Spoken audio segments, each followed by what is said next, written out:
राम राम बहन भाइयों माताओं, ज्ञान कहानी में आप सबका स्वागत है।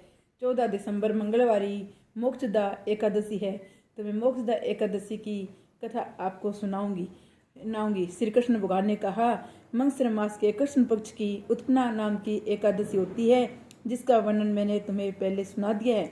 अब शुक्ल पक्ष की एकादशी का वर्णन करूंगा, जिसके सुनने मात्र से अश्वमेघ यज्ञ का फल मिलता है।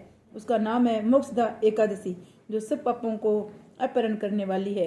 राजन, उस दिन यत्न पूर्वक तुलसी की मंजरी तथा धूप दीप आदि से भगवान विष्णु का पूजन करना चाहिए। पूर्वोक्त विधि से ही दसवीं और एकादशी के नियम का पालन करना उचित है।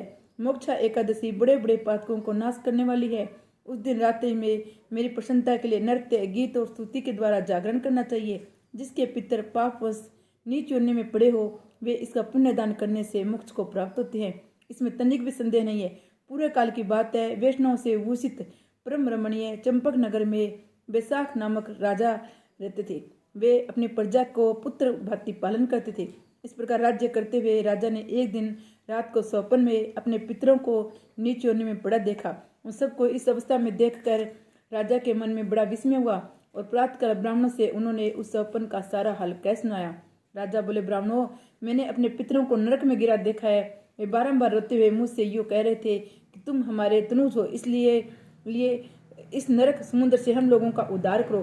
द्विजवरों, इस रूप में मुझे पितरों के दर्शन हुए हैं, इसलिए मुझे चैन नहीं मिलता। क्या करूं, कहाँ जाऊं?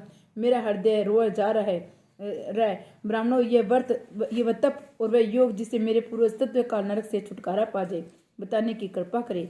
मुझ बलवान एवं साहसी पुत्र के जीते जी मेरे माता पिता घोर नरक में पड़े हुए, अतः ऐसे पुत्र से क्या लाभ है? ब्राह्मण बोले, राजन, यहाँ से निकट ही पर्वत मुनि का महान आश्रम है। वे भूत और भविष्य को भी ज्ञाता है। आप उन्हीं के पास चले जाइए। ब्राह्मणों की बात सुनकर राजा बैसाखना सिंह ही पर्वत मुनि के आश्रम पर गए। वहां उन्होंने उन मुनि श्रेष्ठ को देखकर उन्होंने दंडवत प्रणाम करके मुनि के चरणों को स्पर्श किया। मुनि ने भी राजा से राज्य के 7 अंगों की कुशल पूछी। राजा बोले, स्वामिन, आपकी कृपा से मेरे राज्य के 7 अंग सकुशल है, किंतु मेरे स्वप्न में देखा मेरे पितर नरक में पड़े हुए हैं। अतः बताइए, किस पुण्य के प्रभाव से उनके वहां छुटकारा होगा? राजा की बात सुनकर मुनि श्रेष्ठ पर्वत एक मुहूर्त तक ध्यानस्थ रहे। इसके बाद वे राजा से बोले, महाराज, मंगसर मास की शुक्ल पक्ष में जो मोक्षा एकादशी आती है, तुम सब लोग उसका व्रत करो। उसका पुण्य पितरों को दो डालो। उस पुण्य के प्रभाव से उनके नरक के द्वार उधार हो जाएंगे। भगवान कृष्ण कहते हैं, युधिष्ठिर, मुनि की बात यह सुनकर राजा पुनः अपने घर लौट आए। जब उत्तम मंगसर मास की आया, तब राजा बैसाखन ने मुनि के कथानुसार मोक्षा एकादशी का व्रत करके उसका पुण्य समस्त पितरों से पिता को दे दिया। पुण्य देते ही क्षण भर में आकाश से फूलों की वर्षा होने लगी।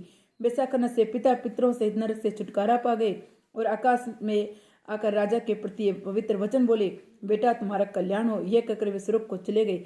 राजन, जो इस प्रकार कल्याणमयी मोक्षा एकादशी का व्रत करता है, उसके पाप नष्ट हो जाते हैं और मरने के बाद वे मोक्ष प्राप्त कर लेता है। ये मोक्ष देने वाली मोक्षा एकादशी पुण्य मनुष्यों के लिए चिंतामणि के समान समस्त कामनाओं को पूर्ण करने वाली है। इस महात्म्य के पढ़ने और सुनने से ऐसे में यज्ञ का फल मिलता है। ये एकादशी श्री कृष्ण भगवान की जय। मोक्षदा एकादशी की जय।